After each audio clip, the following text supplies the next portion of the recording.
ప్రభునామానికి మహిమ కలుగును గాక.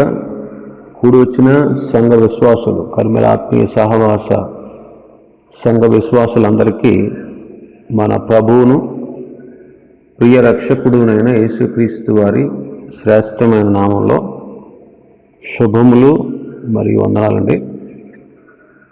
మరి ఒక దినం ఈ ఉదయకాలం దేవుని యొక్క వాక్యాన్ని వినుటకు, ఆ ప్రభువుని,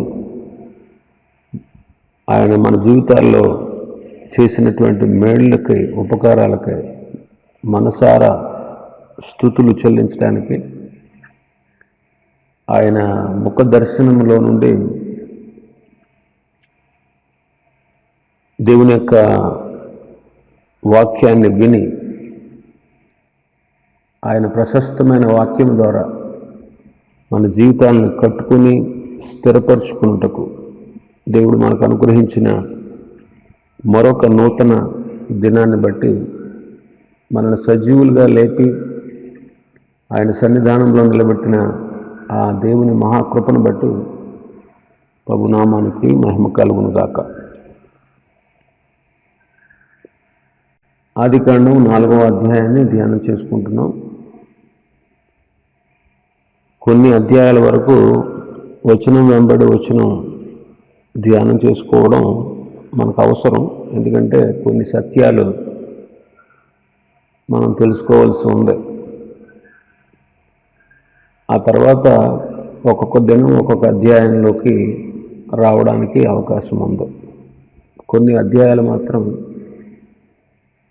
కొన్ని విషయాలు గ్రహించుకోవాలి కాబట్టి కాస్త విపులంగా తెలుసుకోవడం మంచిదని నా అభిప్రాయం. మంచిది. 4వ అధ్యాయం, ఆదికాండం 4వ అధ్యాయం 5వ వచనం నుంచి 10వ వచనం వరకు చదువుతాను. కయీనును అతని అర్పణను ఆయన లక్ష్య పెట్టలేదు. కాబట్టి కయీనుకు మిక్కిలి కోపము వచ్చి అతడు తన ముఖము చున్నబుచ్చుకొనగా యెహోవా కయీనుతో, నీకు కోపమేలా? ముఖము చున్నబుచ్చుకొని ఉన్నావేమి? నీవు సత్క్రియ చేసిన ఎడల తలనెత్తుకొనవా? సత్క్రియ చేయని ఎడల వాకిట పాపము పొంచి ఉండును. నీ ఎడల దానికి వాంఛ కలుగును, నీవు దానిని ఏలుదువనెను. కయీను తన తమ్ముడైన హేబెలుతో మాట్లాడెను. వారు పొలములో ఉన్నప్పుడు కయీను తన తమ్ముడైన హేబెలు మీద పడి అతనిని చంపెను. యెహోవా, నీ తమ్ముడైన హేబెలు ఎక్కడున్నాడని కయీనును అడగగా అతడు, నేనెరుగను, నా తమ్మునికి నేను కావలివాడనా అనెను. అప్పుడు ఆయన, నీవు చేసిన పని ఏమిటి? నీ తమ్ముని రక్తం యొక్క స్వరం నేలలో నుండి నాకు మొర్రపెట్టుచున్నది. ఈ భాగంలో కయీను యొక్క అవిధేయత కనబడతా ఉంది. కయీను యొక్క అవిధేయతను బట్టి దేవుడు కయీనును ద్వేషించకుండా ప్రేమతో అతనికి కొన్ని అవకాశాలు ఇస్తూ ఉన్నాడు. అయినా సరే కయీను తన స్థితిని మార్చుకోకుండా మరింత భయంకరమైనటువంటి స్థితికి అతడు దిగజారిపోవడాన్ని మనం చూస్తూ ఉన్నాం. మొదటిది, కయీనుకి మిక్కిలి కోపం వచ్చి ముఖము చిన్నబుచ్చుకున్నాడంట. యాక్చువల్గా కయీను కోపపడాల్సిన అవసరం లేదు. దేవుడు అతని అర్పణను అంగీకరించలేదు కాబట్టి విరిగి నలిగిన హృదయంతో ప్రభువును ప్రార్థించి తన లోపాన్ని చక్క చేసుకుని ఉంటే చాలా మంచి జరుగును. తల్లిదండ్రులు చెప్పినటువంటి ఉపదేశాన్ని మనసుకు తెచ్చుకుని తన తమ్ముడైనటువంటి హేబేలు బలి అర్పణ ద్వారా దేవుని చేత అంగీకరించబడ్డాడనే సంగతి తన మనసులో తలంచుకుని దేవునికి బలి అర్పణ అర్పించవచ్చు.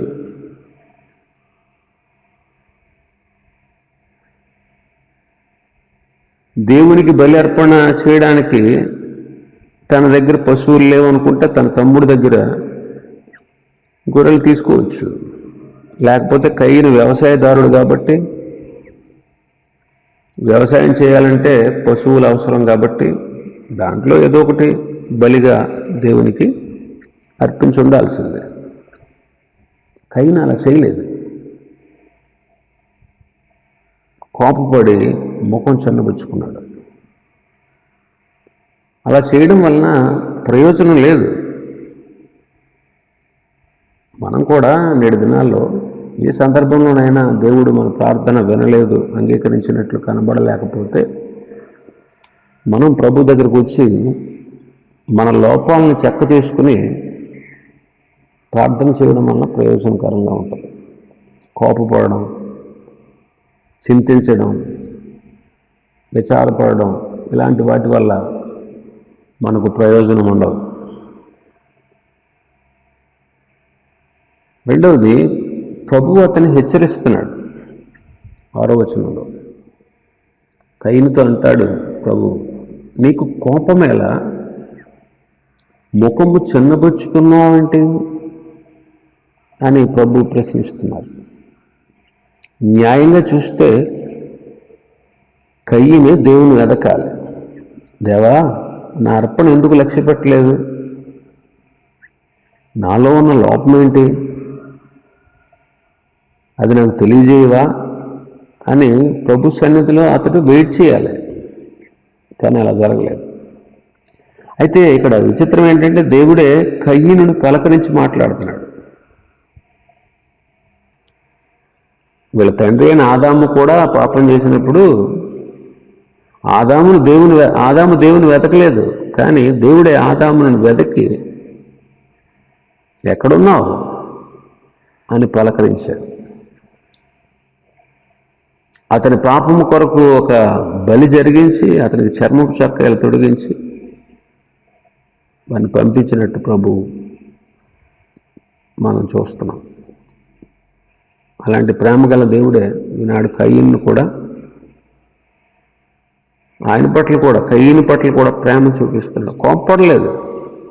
కయ్యను యొక్క క్షేమాన్ని కోరి అవసరమైనటువంటి విధానాన్ని చూపిస్తూ ఉన్నాడు. అనుసరించవలసినటువంటి పద్ధతిని ప్రభు నేర్పుతున్నాడు. ఇదే దేవుని యొక్క అద్భుతమైన ప్రేమ. నేటికి కూడా దేవుని కార్యాలు ఇలాగే కనపడతా ఉంటాయి మనకు. అందుకే యోహాను గారు తన పత్రికలో, మొదటి పత్రికలో 4వ అధ్యాయం 10వ వచనం అంటాడు, మనం ఆయన ప్రేమించలేదంట.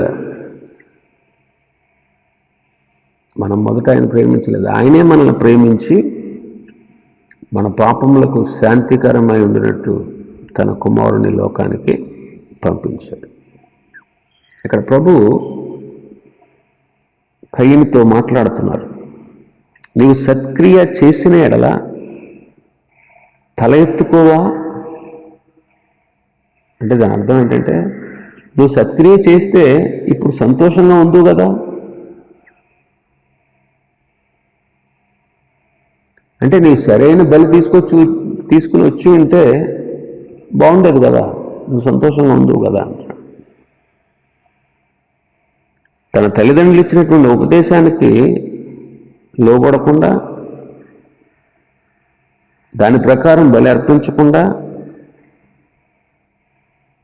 దేవుడు అంగీకరిస్తాడులే ఏదైతే ఏంటి అన్నట్టుగా తీసుకొచ్చినటువంటి అతని అర్పణను దేవుడు అంగీకరించకపోతే దాన్ని చెక్క చేసుకోవాలి.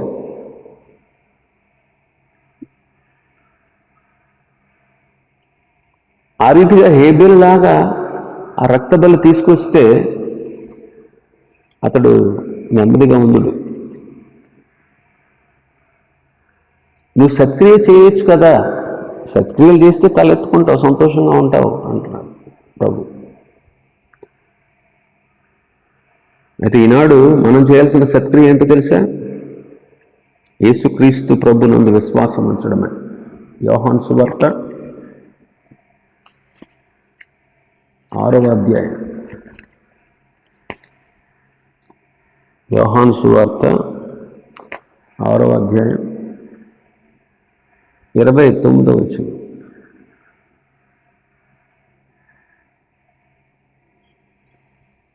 28, 29 చదువుతాను. వారు, మేము దేవుని క్రియలు జరిగించుటకు ఏమి చేయవలనని ఆయనను అడుగుగా, యేసు ప్రభు, ఆయన పంపిన వాని యందు మీరు విశ్వాసం ఉంచుటయే దేవుని క్రియ అని చెప్పారు.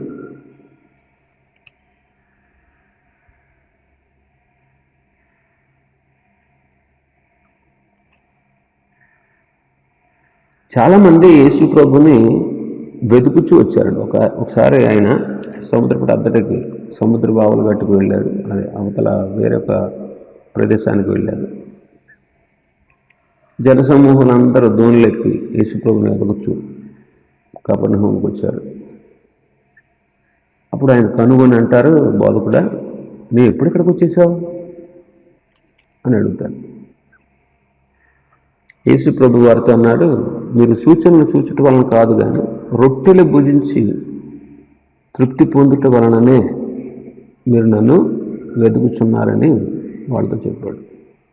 చెప్పి, ఈ క్షయమైపోయే ఆహారం కోసం కష్టపడకండి, నిత్య జీవాన్ని కలగజేసేటువంటి అక్షయమైన దేవుని వాక్యమైన ఆహారం కొరకు కష్టపడండి. మనిషి కుమారుడైన నేను దాన్ని మీకు ఇస్తాను అని చెప్పారు. అయితే వాళ్ళు అడిగారు, మేము దేవుని క్రియలు జరిగించడానికి ఏం చెయ్యాలి అని అడిగితే, దేవుడు ఎవరినైతే ఈ లోకానికి రక్షకుడుగా పంపించాడో ఆయన యందు, ఆయన పంపిన వాని యందు మీరు విశ్వాసం ఉంచడమే దేవుని క్రియ అంటారు. కాబట్టి ఈనాడు మనం చేయవలసిన సత్క్రియలు ఏంటో తెలుసా? ఆయన పంపిన వాని యందు విశ్వాసం ఉంచడమే. అప్పుడే ఆత్మరక్షణ పొందగలం. అంటే యేసుక్రీస్తునందు విశ్వాసం ఉంచడమే దేవుని క్రియ, సత్క్రియ. అయితే కయ్యను దేవుని మాట వినలేదు. దేవుడు చెప్పినటువంటి మాటను బట్టి చూస్తే హేబేలు చేసినది సత్క్రియ అని మనకు అర్థమవుతుంది. హేబేలు తాను విన్నటువంటి ఉపదేశానికి లోబడి దేవునికి ఇష్టమైనటువంటి బలి, దేవుడు కనుపరిచినటువంటి మాదిరికరమైనటువంటి బలిని తెచ్చాడు. ఇంకా అతనిలో విధేయత కనబడతా ఉంది. అదే సత్క్రియ అంటే. ఆ బలిలో పాపక్షమాపణ ఉంది, నాకు దేవుడు నన్ను అంగీకరిస్తాడు అనేటువంటి ఆ విశ్వాసం హేబేలులో కనబడుతుంది. ఆ బలి ఈ భూమి మీదకి రాబోయేటువంటి యేసుక్రీస్తుకు ముంగుర్తుగా ఉంది. కాబట్టి విశ్వాసంతో హేబేలు ఆ బలిని అర్పించాడు. అందుకే దేవుడు దాన్ని అంగీకరించాడు. ఇంకా మనం చూస్తే కయ్యనుకు తరుణం ఇచ్చాడు. దేవుడే కనబడి, ఇగో కయ్యను, నీవు హేబేలు లాంటి బలి తీసుకురా అని ఒకవేళ దేవుడు తరుణాన్ని ఇచ్చిన కయ్యను దాన్ని నిరాకరించాడు అన్నమాట. ప్రభు మాట్లాడాడు కదా, సత్క్రియ చేస్తే తలెత్తుకుంటావు కదా. ప్రభు చెప్పారు, ఆయన కయ్యను దాన్ని నిరాకరించాడు. ఇది చాలా భయంకరమైనటువంటి స్థితి. దేవుడు అతనికి తరుణం ఇచ్చిన ఆ తరుణాలన్నీ పోగొట్టుకుంటున్నాడు. ప్రభు కూడా మనకి కొన్ని తరుణాలు, అవకాశాలు ఇస్తాడు. చాలామంది వాటిని పోగొట్టుకుంటారు. నీకు అనుగ్రహించేటువంటి తరుణాలు ఎందుకో తెలుసా? నీ క్షేమం కొరకు. నీకు ఇచ్చినటువంటి తరుణంలో నీవు ప్రభు మహిమ కొరకు మనం ఆ తరుణాన్ని ఉపయోగించుకోవాలి. ఉన్న పాటునే దేవుని చిత్తానికి విధేయులు అవ్వడం అది మనకు ఆశీర్వాదం. లూకాసు వార్తలో 19వ అధ్యాయం, లూకాసు వార్త 19వ అధ్యాయం 41వ వచనాన్ని చూస్తే, ఆయన పట్టణమునకు సమీపించినప్పుడు దానిని చూచి దాని విషయమై ఏడ్చి, నీవు ఈ దినమందైన సమాధాన సంబంధమైన సంగతులను తెలుసుకుని ఎడల నీకెంతో మేలు, కానీ ఇప్పుడు అవి నీ కన్నులకు మరుగు చేయబడ్డాయి. ప్రభు నిన్ను దర్శించిన కాలము నీవు ఎరుగుకుంటూ గనుక నీ శత్రువులు నీ చుట్టూ గట్టు కట్టి ముట్టడి వేసి అన్ని ప్రక్కలను నిన్ను అరికట్టి నీలోనున్న నీ పిల్లలతో కూడా నిన్ను నేల కలిపి నీలో రాతి మీద రాయి నిలిచి ఉన్న దినములు వచ్చినని చెప్తుంది. యెరూషలేమును గురించి, యెరూషలేమునికి సమీపించినప్పుడు దాన్ని చూసి దాని విషయమై ఏడ్చి, తెలుసుకో, ఈ రోజైనా తెలుసుకో సమాధాన సంబంధమైన సంగతులు. నిన్ను దర్శించినటువంటి కాలంలో నువ్వు ఎరగలేదు, అందుకే నీకు శిక్ష తప్పదు అంటున్నాడు. ప్రభు దర్శించిన కాలం మనం తెలియకపోతే మనం భయంకరమైనటువంటి శిక్షకు గురి అవుతాం అనే విషయం ఈ వచనం మనకి తెలియపరుస్తూ ఉంది. ప్రభు దర్శించినటువంటి సమయాన్ని మనం గుర్తించాలి. ప్రభు ఇచ్చిన తరుణాన్ని మనం సద్వినియోగం చేసుకోవాలి. లేకపోతే తర్వాత తీర్పుకు, శిక్షకు గురి కావాల్సి వస్తుంది.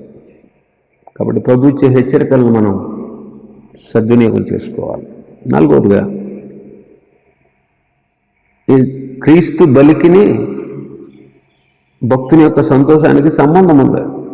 7వ వచనం చూడండి, నీవు సత్క్రియ చేసిన ఎడల తలనెత్తుకొనవా, సత్క్రియ చేయని ఎడల వాకిట పాపము పొంచి ఉండును, నీ ఎడల దానికి వాంఛ కలుగును, నీవు దానిని ఏలుదు అంటున్నాడు. నీవు సత్క్రియ చేస్తే సంతోషంగా ఉంటావు, తల ఎత్తుకుంటావు అంటున్నాడు. పాత తర్జుమాలు అయితే సంతోషంగా ఉంటావు కదా అని ఉంటుంది.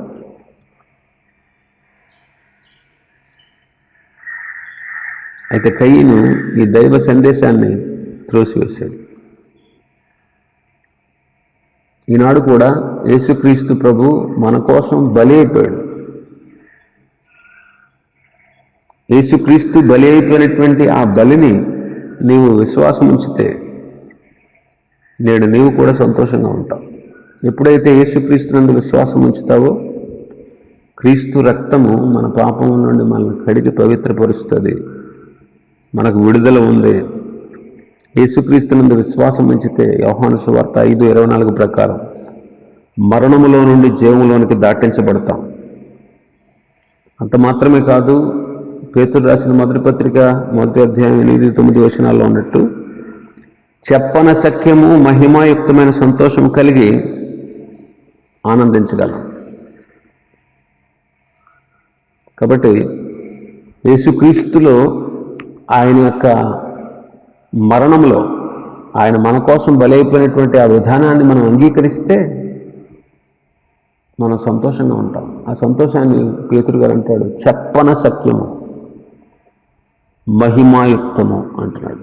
చెప్పడానికి సఖ్యము కాదు,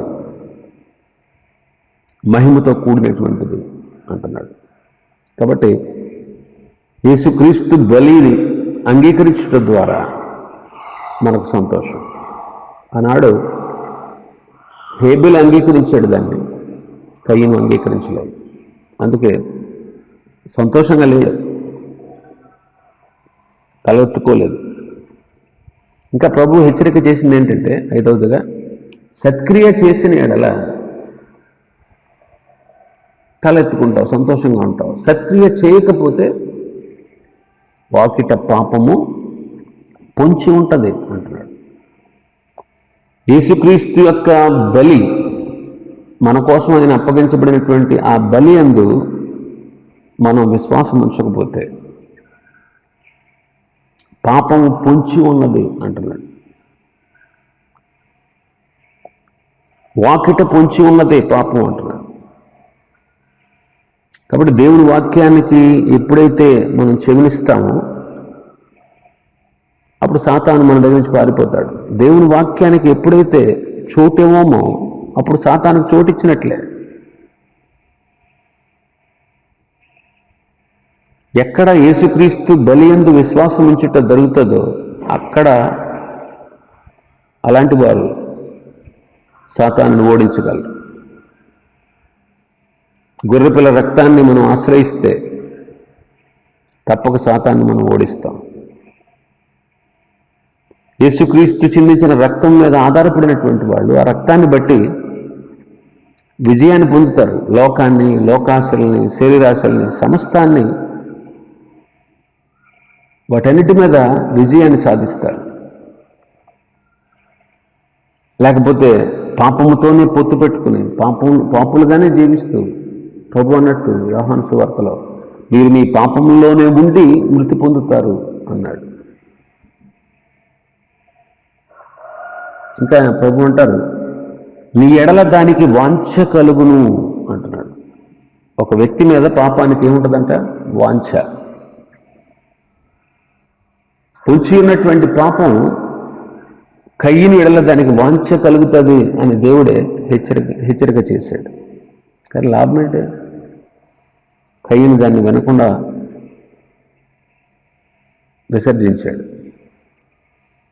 కాబట్టి కయ్యను హేబెలు లాంటి సత్క్రియ చేసి ఉంటే, యేసుక్రీస్తుకు సాదృశ్యంగా ఉన్నటువంటి బలి విధానాన్ని అనుసరించి ఉంటే, అర్పించి ఉంటే పాపానికి కయ్యను మీద అధికారం లేకుండా పోవు. అలాగే ఈనాడు యేసుక్రీస్తును అంగీకరించిన వాళ్ళు, యేసుక్రీస్తు బలి అయిపోయినటువంటి ఆ బలిని అంగీకరించినటువంటి వారు పాపాన్ని జయిస్తారు. క్రీస్తును ఆశ్రయిస్తే పాప బంధకాల నుండి మనం విడిపించబడి పాపముతో ఇక ఎలాంటి పొత్తు లేకుండా మనం ఆనందిస్తూ ఉంటాం. ఇంకా 7వ వచనంలో అంటాడు ప్రభు, నీవు దానిని ఏలుదువు అంటున్నాడు. సత్క్రియ చేయకపోతే వాగిట పాపం పొంచి ఉంటుంది, నీ ఎడల దానికి వాంఛ కలుగుతుంది, నీవు పాపాన్ని ఏలతావు అన్నాడు. దీని భావం ఏంటంటే, ఓ కయ్యను నీవు దాన్ని ఏలుతావు అంటే అర్థం ఏంటంటే పాపము యందు కార్యసిద్ధి కలగజేసుకొని నేను నీవే నశింప చేసుకుంటావు.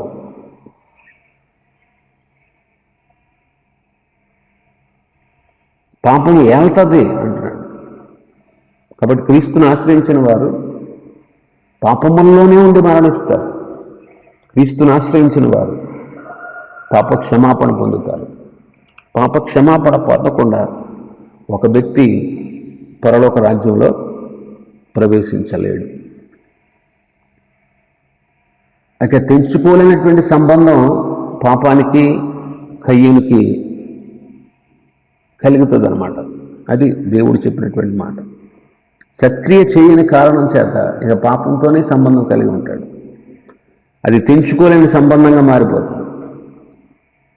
అయితే కయ్యను సత్క్రియ చేసి ఉంటే, దేవునికి బలి అర్పించి ఉంటే, క్రీస్తు బలియందు విశ్వాసం ఉంచినట్లయితే పాపంతో సంబంధం లేకుండా ప్రత్యేకమైనటువంటి వ్యక్తిగా జీవించి ఉంది.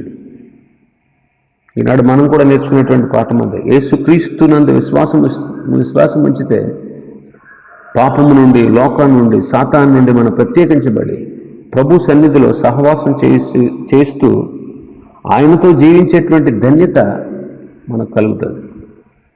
కాబట్టి ఆనాడు హేబెలు అర్పించినటువంటి బలి రాబోయే రోజుల్లో, అంటే 2000 సంవత్సరాల క్రితం యేసుక్రీస్తుగా ఈ లోకానికి వచ్చి సర్వమానవ పాపుల పరిహారం కొరకు సిలువలో మరణించినటువంటి యేసుక్రీస్తు యొక్క బలికి సాదృశ్యంగా ఉంది. ఆ సాదృశ్యమైనటువంటి ఆ క్రీస్తు బలి యందు మన విశ్వాసం ఉంచి ఉంటే, ఆయన నా కొరకే ఈ లోకానికి వచ్చాడు, నా కోసమే మరణించాడు, నా కోసమే సిలువ వేయబడ్డాడు అనేటువంటి సత్యాన్ని గ్రహించి అంగీకరించినట్లయితే పాపం నుండి, సాతాను నుండి, లోకాన్ని నుండి మనం విడిపించబడి ప్రత్యేకించబడి ప్రభు సన్నిధిలో సహవాసం చేస్తూ దేవునితో అన్యోన్యంగా జీవించే వీలు ఉంటుంది. కాబట్టి యేసుక్రీస్తుని అంగీకరించండి. పాపముతో సంబంధం, పొత్తు లేకుండా ఉండండి. ప్రభు యేసుక్రీస్తు సహవాసంలోనికి రండి. కొరింథీ పత్రికలో పౌలు గారు అంటాడు, మొదటి పత్రిక 1వ అధ్యాయం 9వ వచనం,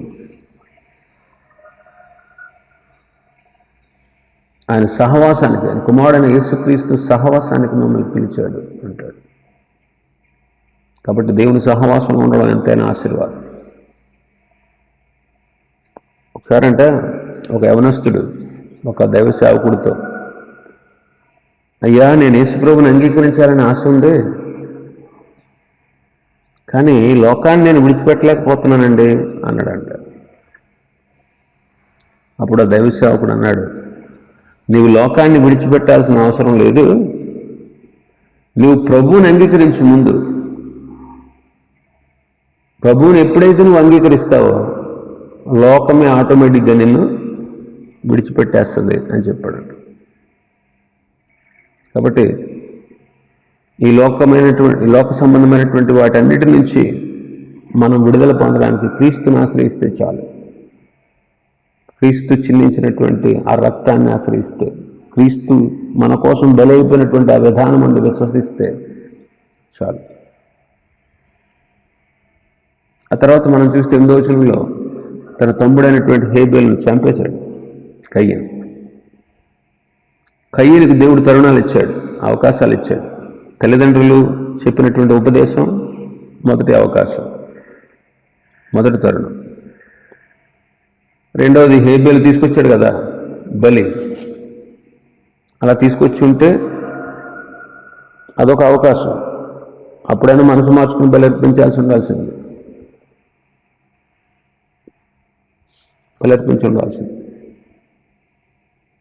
మూడవది హేబేలు బలిని దేవుడు అంగీకరించినట్టు చూశాడు.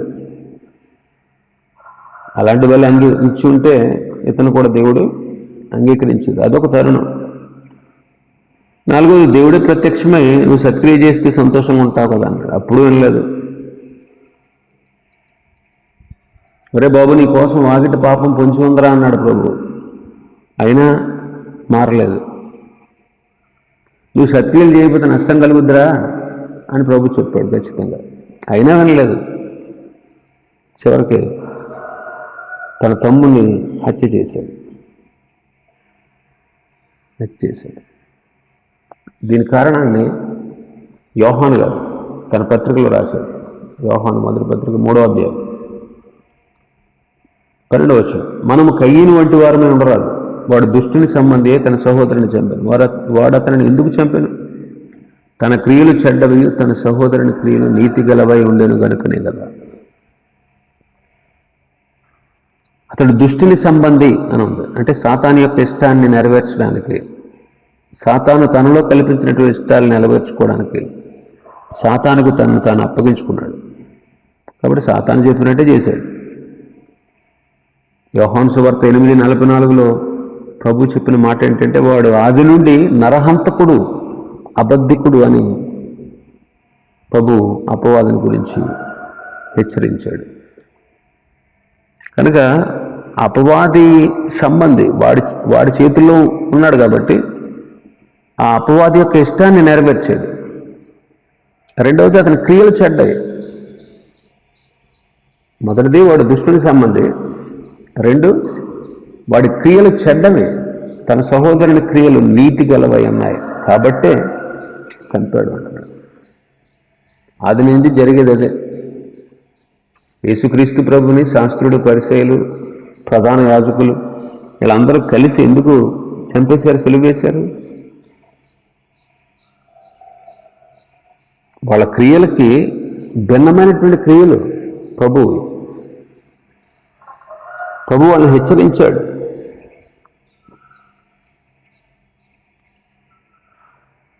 అందుకే మత్తయి సువార్త 23వ అధ్యాయం చదివితే శాస్త్రుల గురించి, పరిసయ్యుల గురించి, వాళ్ళు యేసు ప్రభువుని సిలువ వేయడానికి కారణమేంటో, వాళ్ళ యొక్క స్థితిగతులేంటో, వాళ్ళ చెడ్డ క్రియలేంటో అవన్నీ చూపించాడు ఆయన.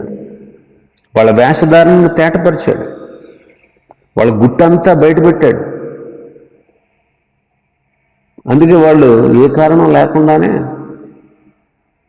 ఏవో కారణాలు చెప్పి ఈ విశ్రాంతి దినాన్ని మీరుతున్నాడు. ఇలాగా అనేకమైనటువంటి కారణాలు చెప్పి క్రీస్తుని సిలువకు అప్పగించారు. ప్రభు పిల్లలు కూడా నేటి దినానికి కూడా చాలా చిత్రహింసలు అనుభవిస్తున్నారు. అనేక మంది దేవుని పిల్లలు నేటికి ఇలాంటి వారి చేతిలో ప్రాణాలు కోల్పోతున్నారు. కనుక ఎన్నో హింసలు, ఎన్నో బాధలు ఆయన సేవకులు, ఆయన బిడ్డలు పడతా ఉన్నారు. అయితే మరణం వరకు నమ్మకంగా ఉండు అని ప్రభు ప్రకటన గ్రంథం 2వ అధ్యాయం 10వ వచనంలో హెచ్చరించినట్టు, మరణం వరకు నమ్మకంగా ఉంటే ఆయన మనకు బహుమానాలు ఇస్తాడు. పరిశుద్ధ గ్రంథంలో మొదటి హతసాక్షి ఎవరో తెలుసా? హేబేలు. ఎంతోమంది హతసాక్షుల యొక్క రక్తం ఈ కయీను లాంటి వారి యొక్క స్వభావం గల వారి మీద నేరారోపణ చేస్తాం. కయీను ప్రశ్నిస్తున్నాడు ప్రభు 9వ వచనంలో, నీ తమ్ముడైన హేబేలు ఎక్కడున్నాడు అని అడుగుతున్నాడు. ఆలోచన చేయండి. మనుషులు దారి తప్పినప్పుడు దేవుడు హెచ్చరిక చేస్తాడు, హెచ్చరిస్తున్నాడు. ఆదాం పాపం చేసినప్పుడు దేవుడు దర్శించి మాట్లాడాడు. కయీను అయోగ్యమైన అర్పణ అర్పించి కోపంతో ఉన్నప్పుడు దేవుడు దర్శించి సరి అయిన విధానాన్ని తెలియపరిచాడు. ఇప్పుడు హత్య చేసినప్పుడు కూడా దేవుడు దర్శించి మాట్లాడుతున్నాడు. మానవుడు ఎన్ని విధాలుగా, ఎన్ని పర్యాయాలు అవిధేయుడైనా సరే ప్రేమగల దేవుడు మానవుణ్ణి క్రమంలో పెట్టడానికి అనేకమైనటువంటి తరుణాలు ఇస్తూ ఉన్నాడు. ఇక్కడ కూడా దేవుడే నీ తమ్ముడైన హేబేలు ఎక్కడున్నాడు అని కయీను అడుగుతున్నాడు. ప్రభుకు తెలీదా? సమస్తం తెలుసు. ఇక్కడ మనం గ్రహించాల్సింది ఏంటంటే, హేబేలు యొక్క బాధ్యత ఎవరి మీద ఉంది? కయీను మీద ఉంది. హేబేలు గురించి కయీను లెక్క చెప్పాలి. అయితే కయీను ఏమంటున్నాడు?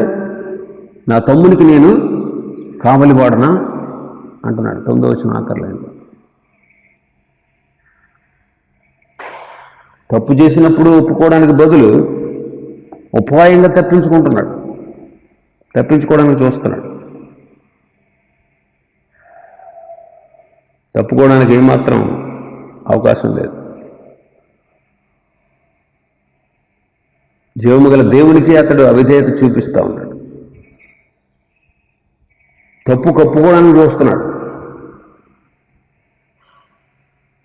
హేబేలు బాధ్యత కయీను మీద ఉందండి. ఎందుకంటే ప్రభు ఈ విషయాన్ని అడిగాడు, నీ తమ్ముడు ఎక్కడా అంటే తమ్ముని బాధ్యత అన్న మీద ఉన్నది. అలాగే మన బంధువుల మీద, మన ఇరుగు పొరుగు వారి మీద, మన దేశస్తుల మీద, మన గ్రామస్తుల మీద, మన పట్టణస్తుల మీద మనకు బాధ్యత ఉంది అనే విషయాన్ని మనం గుర్తుపెట్టుకోవాలి. యేసుకేలు గ్రంథం 33వ అధ్యాయం. యేసుకేలు 33వ అధ్యాయం 7వ వచనం. నరపుత్రుడా, నేను నిన్ను ఇశ్రాయేలీయులకు కావలివానిగా నియమించి ఉన్నాను కనుక నీవు నా నోటి మాటను విని నాకు ప్రతిగా వారిని హెచ్చరిక చేయవలెను. 8వ వచనం. దుర్మార్గుడా, నీవు నిశ్చయముగా మరణము నందుదు అని దుర్మార్గుని సెలవేగా అతను తన దుర్మార్గతను విడిచి జాగ్రత్త పడినట్లు నీవు ఆ దుర్మార్గునికి నా మాట తెలియజేయని ఎడల ఆ దుర్మార్గుడు తన దోషమును బట్టి మరణము నందును, కానీ అతని ప్రాణమును గూర్చి నిన్ను విచారణ చేయుదును. ఈ మాటలు జాగ్రత్తగా గమనించండి.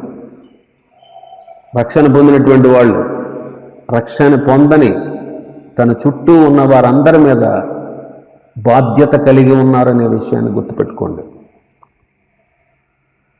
బాధ్యత కలిగి ఉన్నారు. ఈ విషయాన్ని ప్రతి ఒక్కరు గుర్తుపెట్టుకోవాలి. మాకేం పట్టిందండి, మాకే సంబంధం అనడానికి లేదు, తప్పించుకోవడానికి లేదు. రోమిలకు రాసిన పత్రిక 1వ అధ్యాయం 14వ వచనం. గ్రీసు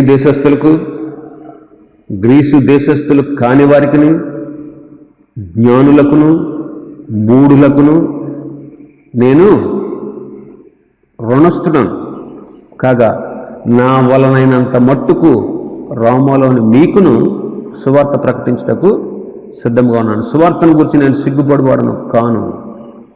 ఎలాగనగా నమ్ము ప్రతి వానికి, మొదటి యూదునికి, గ్రీసు దేశస్తునికి కూడా రక్షణ కలిగజేయటకు అది దేవుని శక్తి అయి ఉన్నది. నేను రుణస్థుణ్ణి అంటున్నాడు పౌలు గారు. ఎవరికంటే గ్రీసు దేశస్థులు కాని వారికి కూడా నేను రుణస్థుణ్ణి అంటున్నాడు. ఆ కాలంలో గ్రీకు సామ్రాజ్యం ప్రాచుర్యంలో ఉంది. ఆ కాలంలో అంటే అప్పుడు ఆ ప్రపంచానికి దాన్ని ఏమంటారు, ఆ ప్రపంచానికి అప్పుడున్నటువంటి ఆ ప్రపంచాన్ని మీద అథారిటీ ఆ గ్రీకు సామ్రాజ్యం దనమాట. అంటే ఆ సంస్కృతి, ఆ సాంప్రదాయాలు ఎక్కువగా ఉన్నాయన్నమాట. భారతదేశంలో భారతదేశ సంస్కృతి, భారతదేశ సాంప్రదాయాలు ఎక్కువగా ఉంటాయి. అలాగా ఇప్పుడు ఏమన్నారు, విదేశీ సంస్కృతికి అలవాటు పడ్డారంటున్నారు. అలాగా అప్పట్లో అది ఎక్కువ ప్రాచుర్యం ఉండేది. కాబట్టి వాళ్ళకే కాదు, ఆ కాని వాళ్ళకు కూడా నేను రుణస్థుణ్ణి. అంటే టోటల్గా ఆయన చెప్పేది ఏంటంటే, నేను అందరికీ రుణస్థుణ్ణి, అందరికీ నేను సువార్త ప్రకటించాలి నా వలనైనంత మట్టుకు. ఇగో రోమీలారా, నీకు కూడా నేను సువార్త చెప్తున్నాను. సువార్తను గురించి నేను సిగ్గుపడను, సువార్తను గురించి నేను సిగ్గుపడేవాడును కాను. ఎందుకంటే నమ్మే ప్రతి వానికి యూదుడని లేదు, గ్రీసు దేశస్తుడని కూడా లేదు, అందరికీ దేవుడు రక్షణ కలిగడానికి ఆ సువార్త దేవుని శక్తి అయి ఉంది. కాబట్టి నేను రుణస్థుణ్ణి అంటున్నాడు. నేను రుణస్థుణ్ణి. కాబట్టి మన బాధ్యత ఏంటంటే, మన బంధువుల మీద, మన రక్త సంబంధుల మీద, మన ఇరుగు పొరుగు వారి మీద, మన గ్రామస్తులతో, మన పట్టణస్థులు, మన దేశస్థుల మీద మనకు ఒక బాధ్యత ఉంది. తప్పించుకోవడానికి వీల్లేదు. 33:8 ఏమన్నాడు, మనం చదివాం కదా, దుర్మార్గుడిని, నువ్వు దుర్మార్గ పనులు చేస్తున్నావు, నువ్వు చచ్చిపోతావు అని చెప్పి నేను చెప్పాను. నువ్వు వెళ్ళి చెప్పబోయాడుగా అని నేను నీతో చెప్పాను. నువ్వు వెళ్ళి ఏం చేయాలి, వాడికి చెప్పాలి. నువ్వు చెప్పలేదు అనుకో, అలాగా వాడు తమ దుర్మార్గంతోనే చచ్చిపోతాడు. అయితే వాడి ప్రాణాన్ని గురించి నిన్ను లెక్క అడుగుతాడు అంటున్నాడు. అందుకే ఇక్కడ నీ తమ్ముడు ఎక్కడా అంటున్నాడు. నీ తమ్ముడు ఎక్కడ, నీ తమ్ముడు ఎక్కడా అని కయ్యని అడిగినట్లు ప్రభు మనల్ని కూడా అడుగుతాడు. మనం కూడా లెక్క చెప్పాలి మన బంధువుల గురించి, మన దేశస్తుల గురించి. అయితే కయ్యని వెళ్ళి కఠినంగా నేను కావాలమన్నా చెప్తారా? కాబట్టి అనేకులకు మన ప్రభు అయిన యేసుక్రీస్తుని గురించి మనం తెలియపరిచి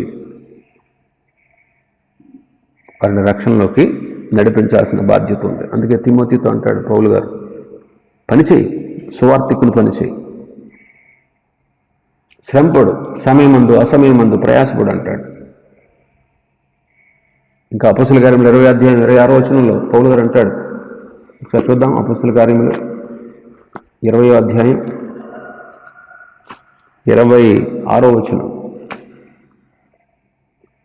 కాబట్టి మీలో ఎవరి నాశనము విషయమైనను నేను దోషిని కానని నేడు మిమ్మును సాక్ష్యము పెట్టుచున్నాను. మీలో ఎవరి నాశనము విషయమైనను నేను దోషిని కాదు. ఎందుకంటే మీకు ప్రకటించాల్సిన సువార్త నేను ప్రకటించాను. కాబట్టి మన ప్రాణం పోయే వరకు, ప్రభు వచ్చే వరకు, అనేక ఆత్మల రక్షణ కొరకు మన యావజ్జీవాన్ని మనం వ్యయం చేయవలసిన వారంగా ఉన్నాం. 10వ వచనం అంటాడు, మన భాగంలోకి వద్దాం. 10వ వచనంలో, నీవు చేసిన పనేంటి? నీ తమ్ముని రక్తం యొక్క స్వరము నేలలో నుండి నాకు మొరపడుతుంది అంటున్నాడు. రక్తానికి నోరుందా? స్వరంతో మాట్లాడగలదా? రక్తమేనండి ప్రాణం. రక్తం లేకపోతే మనిషి చచ్చిపోతాడు, మాట్లాడలేడు. రక్తహీనత వస్తే మనిషి లేవలేడు, తిరగలేడు, మాట్లాడలేడు, నడవలేడు, పని చేయలేడు. ఒక మనిషి బ్రతకాలి ఈ లోకంలో అంటే ఆత్మ అతనిలో ఉండాలి. 2, ప్రాణమైనటువంటి రక్తం అతనిలో ఉండాలి. ఆ రక్తం ఉంటేనే కదా మనిషి మాట్లాడగలడు. రక్తమే కదా ప్రాణం. మొరపెడుతుంది.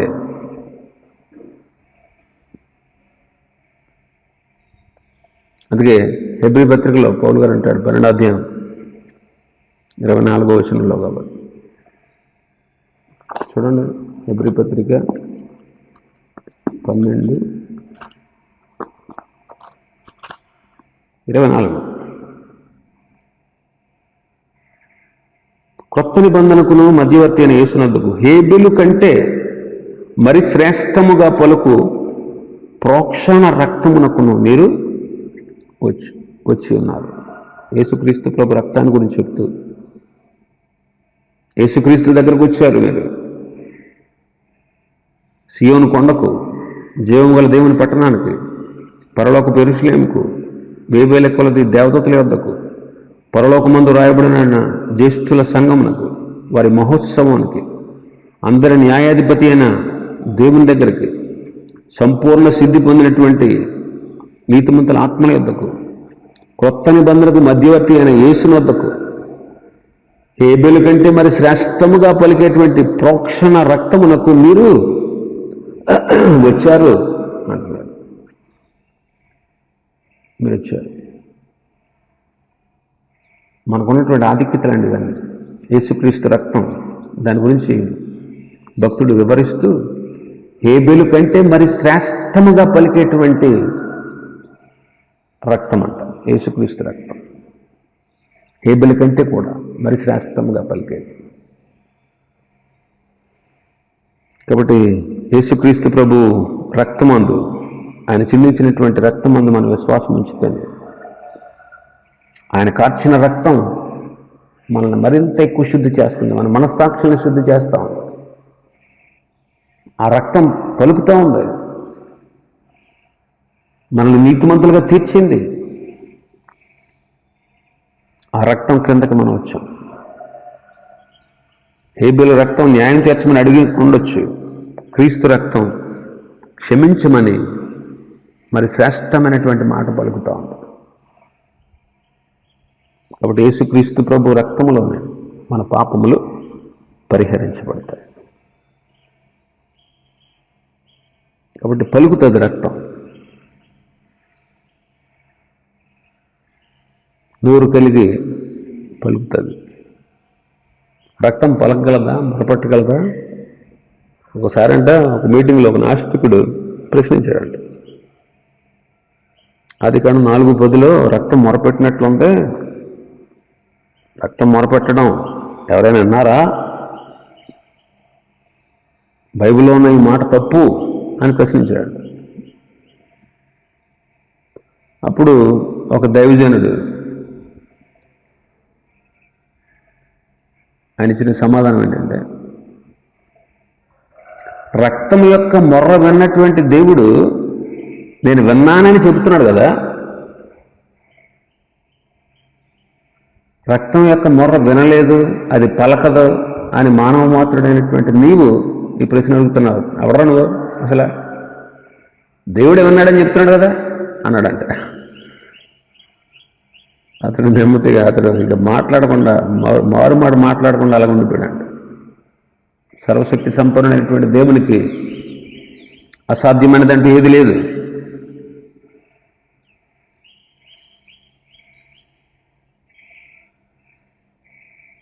కాబట్టి దేవుడే హేబెలు బలిని అంగీకరించాడు. హేబెలు ఆంతర్యంలో సమాధానం ఏర్పడింది. హేబెలును దేవుడు ఆయన మాటలు విన్నాడు, ఆయన స్వరాన్ని విన్నాడు. క్రీస్తు యొక్క రక్తము హేబెలు రక్తము కంటే కూడా ఎన్నో రెట్లు శ్రేష్టమైనది. కాబట్టి సంపూర్ణమైన నిశ్చయత ఒక మనిషికి, ఒక మానవుడికి యేసుక్రీస్తు రక్తంలోనే కలుగుతుంది. కాబట్టి ఇలాంటి రక్షణ నిశ్చయత కలిగి మనం ముందుకు కొనసాగాలి. కాబట్టి కయీను యొక్క స్థితి మనం చూస్తూ ఉన్నాం. కయీను యొక్క స్థితి మనం చూస్తూ ఉన్నాం. మన స్థితి కూడా కయీను వలె ఉందా, లేకపోతే హేబెలు వలె ఉందా? హేబెలు రక్తము దేవునికి మొరపెట్టి ప్రభు ఇచ్చేటువంటి ఆ నిశ్చయత కలిగి ప్రభుతో ఐక్యమై ప్రభుతో సత్సంబంధం కలిగి ప్రభు ఇచ్చేటువంటి నెమ్మదిని, మనశ్శాంతిని పొందుకుంది. కానీ కయీను తర్వాత దేవుని శాపానికి గురైనట్లు మనం చూస్తాం. తర్వాత భాగంలో కయీను ఎలాగ పూర్తిగా దేవుని శాపాన్ని, ఆ శాప ఫలితాలని పొందాడో, అతడు సంపూర్ణంగా చెడ్డవాడో, ఆ విషయాలు ప్రభు చిత్తమైతే రేపటి దినాన్ని మనం చూద్దాం. ప్రార్థన చేసుకుందాం. కృపాసత్య సంపూర్ణుడైన మా ప్రియ తండ్రి, మీ గణనామానికి స్తుతులు, వందనాలు చెల్లిస్తున్నాం. ఈ ఉదయకాలం మేమందరం కలిసి మీ సన్నిధిలో చేరి మీ నామాన్ని స్తుతిస్తూ కనపరుస్తున్నాం. మీరు చేసిన ఉపకారాలు, మేలు, అద్భుతాలు, ఆశ్చర్యకార్యాలు అన్నిటి కొరకు స్తోత్రాలయ్యా. మమ్మల్ని ఎంతగా ప్రేమించి రక్షించి మీ సొత్తుగా, మీ స్వకీయ సాంపాద్యంగా చేసుకున్నారు. మాకు పాప క్షమాపణ ఇచ్చారు. మీ నిత్య రాజ్యానికి మమ్మల్ని వారసులుగా చేశారు. మీ బిడలుగా, మీ సొత్తుగా మమ్మల్ని మార్చుకున్నారు. మీకు ఇష్టమైనటువంటి ప్రజలుగా మమ్మల్ని చేసుకున్నారు. మా పాపాలు పరిహరించి నిత్యరాజ్య వారసులుగా చేశారు. పరలోక యెరూషలేముకు వేవేల దూతల దగ్గరికి, పరలోకమందు వ్రాయబడి ఉన్నటువంటి జ్యేష్ఠుల సంగమునకు, వారి మహోత్సవానికి, అందరికీ న్యాయాధిపతివైన మీ యొద్దకు, సంపూర్ణ సిద్ధి పొందిన నీతిమంతుల ఆత్మల యొద్దకు, క్రొత్త నిబంధనకు మధ్యవర్తి అయిన యేసుక్రీస్తు అనే మీ రక్తము యొద్దకు మేము వచ్చాం. మమ్మల్ని ఈ రీతిగా ఈ గొప్ప ఆధిక్యతలతో మమ్మల్ని నింపినందుకు స్తోత్రాలు. ఓ తండ్రి, ఈరోజు మీరు మీ వాక్యం ద్వారా మాతో మాట్లాడినందుకు స్తోత్రాలు. నిజమే తండ్రి, మేము కయీనులాగా ఉన్నాం. మా జీవితాన్ని మీరు సరిచేస్తున్నందుకు స్తోత్రాలు. మీరు ప్రేమగల దేవుడు. కయీనుకి ఎన్నో తరుణాలు ఇచ్చారు. కయీను కోపగించినప్పుడు కోపమేలా అని అడిగారు. ముఖం చిన్నబుచ్చుకున్నామేంటి అని ప్రశ్నించారు.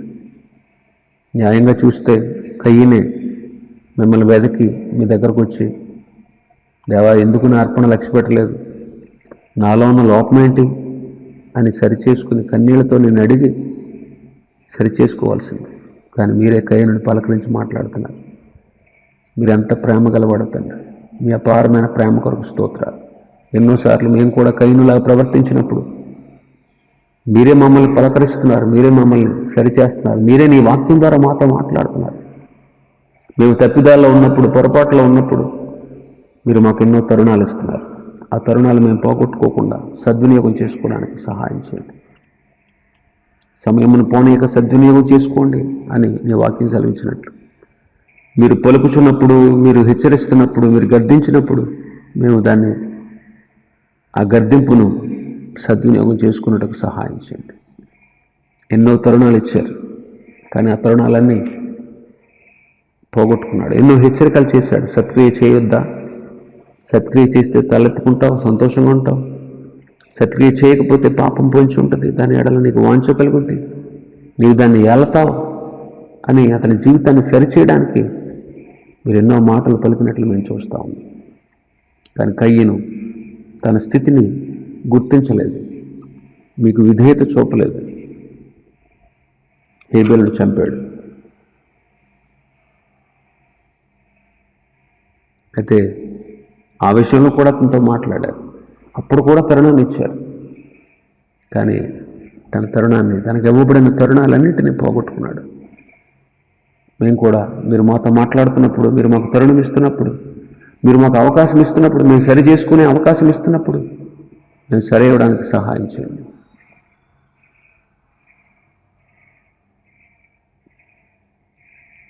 నా తమ్ముడికి నేను కావలి వాడనా అంటున్నాడు.